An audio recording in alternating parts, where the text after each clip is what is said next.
Hey there. Subscribe to my channel. And also press this bell icon.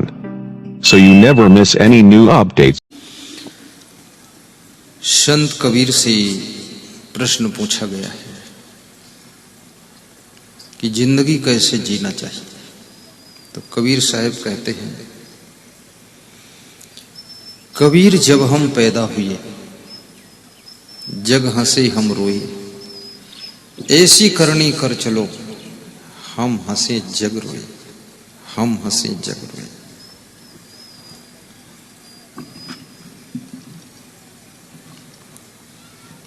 Kabir जब हम पैदा हुए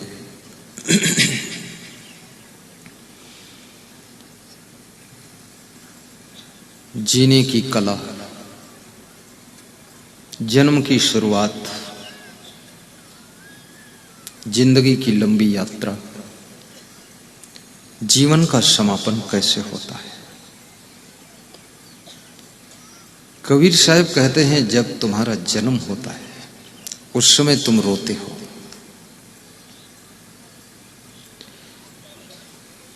और बचपन खेल कूद पराधीनता के दुख में बीत जाता है। जवानी टेंशन और तनाव में निकल जाती है। भोग और विलास में जवानी का छंद समाप्त हो जाता है, और बुढ़ापा पश्चाताप, ग्लानि और दुख में बीतता है। और मृत्यु के समय ऐसा लगता है कि जिंदगी में कुछ मिला नहीं, सब खो करके बैठा हूं। जवानी में जो तुमसे प्रेम करते थे, बुढ़ापे में वही मिलने नहीं आ रहे। बचपन में जो साथ साथ खेलते थे, जिनको तुम भाई कहते थे, दोस्त कहते थे, वे सगे भाई भी जब से अलग अलग उनके मकान हो गए, तो सगे भाई भी एक दूसरे के लिए मेहमान हो गए, एक दूसरे के लिए मेहमान हो गए।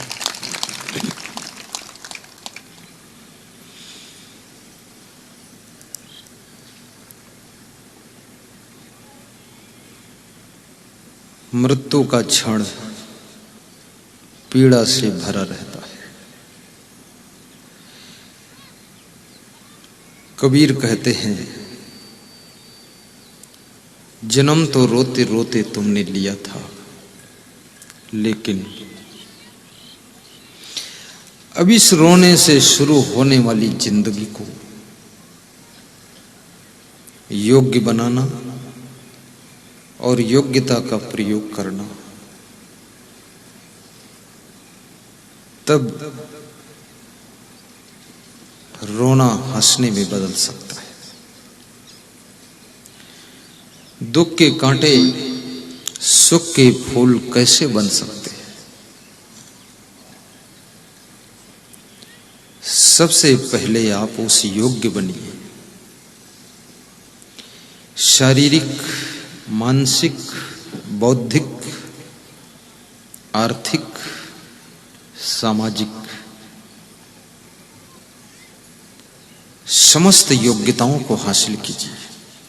समाज में भी आपका स्थान होना चाहिए।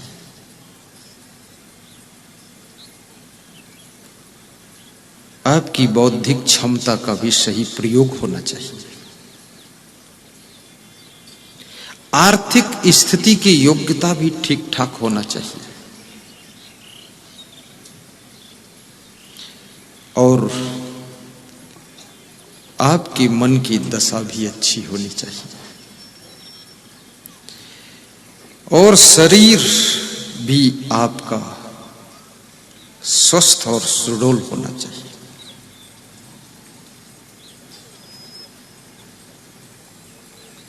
स्वस्थ रहने के लिए गहरी नींद सोना भी जरूरी है, और स्वस्थ रहने के लिए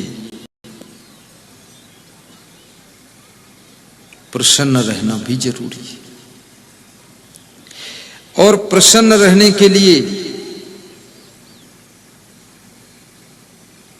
ऐसे कार्य करना जरूरी है जिन कार्यों के परिणाम में टेंशन नहीं बल्कि खुशियां प्राप्त होती है। प्रसन्नता तो चाहते हो लेकिन कार्य ऐसे करते हो जिसकी वजह से तुमको टेंशन मिल रही है।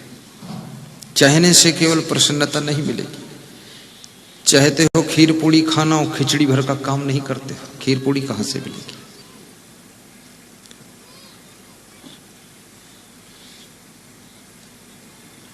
ऐसी बातें ना करो जिन बातों में भविष्य में तुम खुद ही फंस जाओ।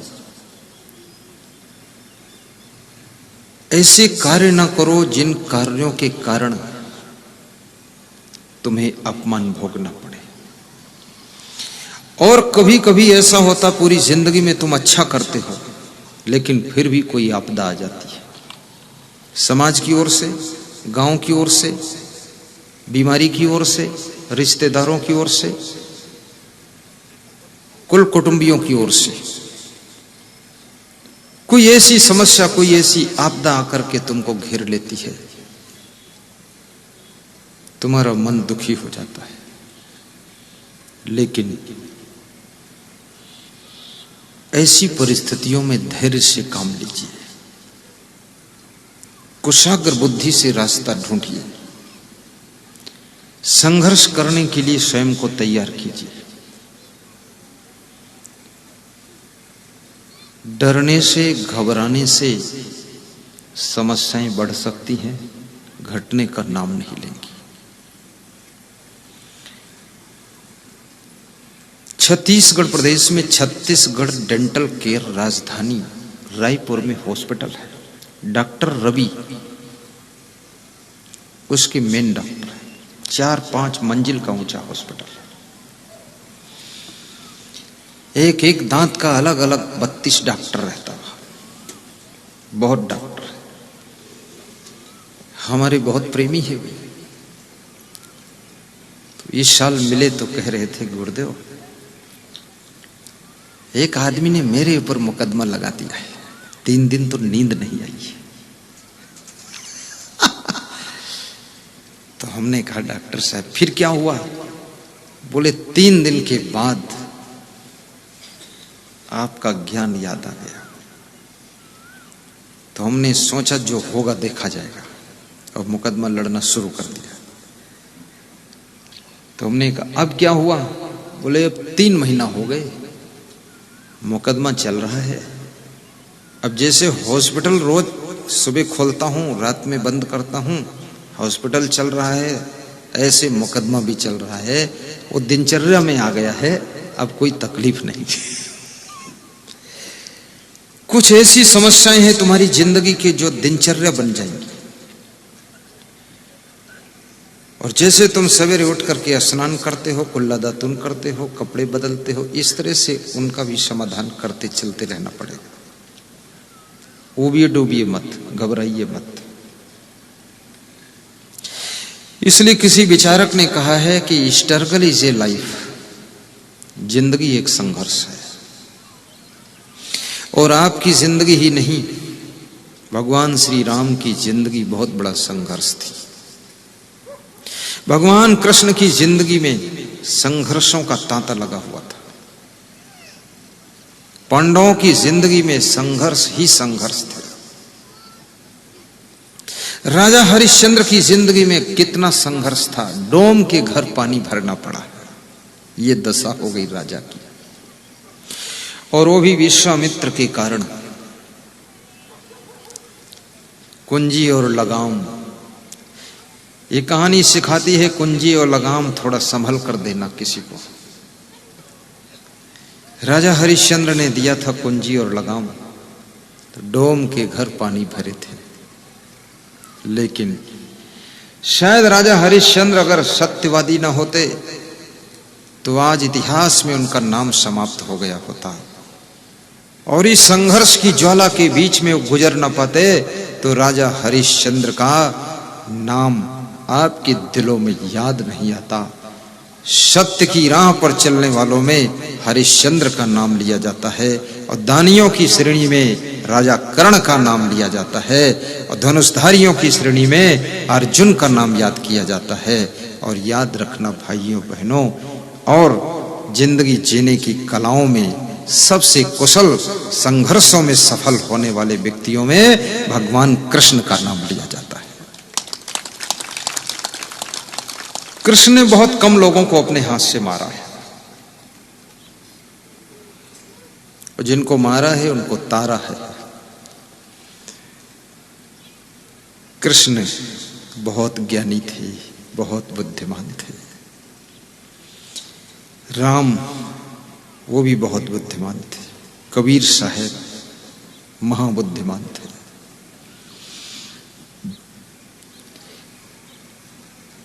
कबीर साहब संत है।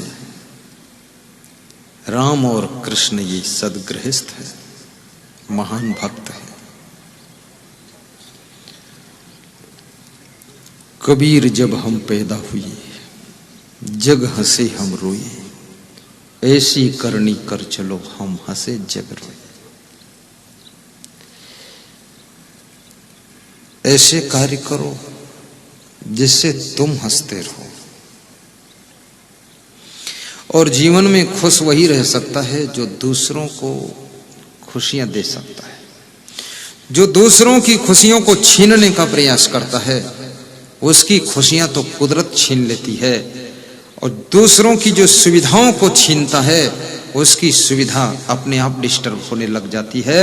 और जो दूसरों को सही राह बताता है वो खुद कभी राह से भटकता नहीं है, उसको मंजिल बिना चले हुए मिल जाती है, उसकी मंजिल उसकी ओर चल के आ जाती है। और जो दूसरों को हेल्प करता है वो सेल्फ जिंदगी डिपेंड कर लेता है। हेल्प करना भी सीखो,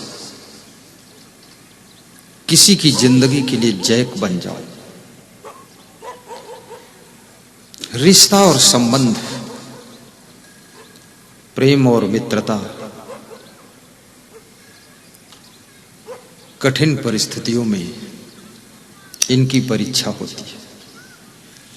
अपने ससुराल वालों को भी मदद कीजिए, मायके वालों को भी मदद कीजिए, अपनी बेटी को भी मदद कीजिए। एक बार दहेज दे करके विदा कर देने से काम नहीं चलेगा, जीवन भर मदद करो। और ये सोच लो कि मुझे मदद करना है तो तुमको ये कुदरत मदद करने योग्य बना देगी। और यदि ये सोचोगे कि हमको सब लोग मदद करें तो कुदरत तुमको इतना कमजोर करेगी कि सबकी मदद की बाट जोहते रहोगे। आप स्वयं मदद करने वाले हो। अगर अच्छा लगा तो like share comment and subscribe जरूर करें। जय हिंद, जय भारत।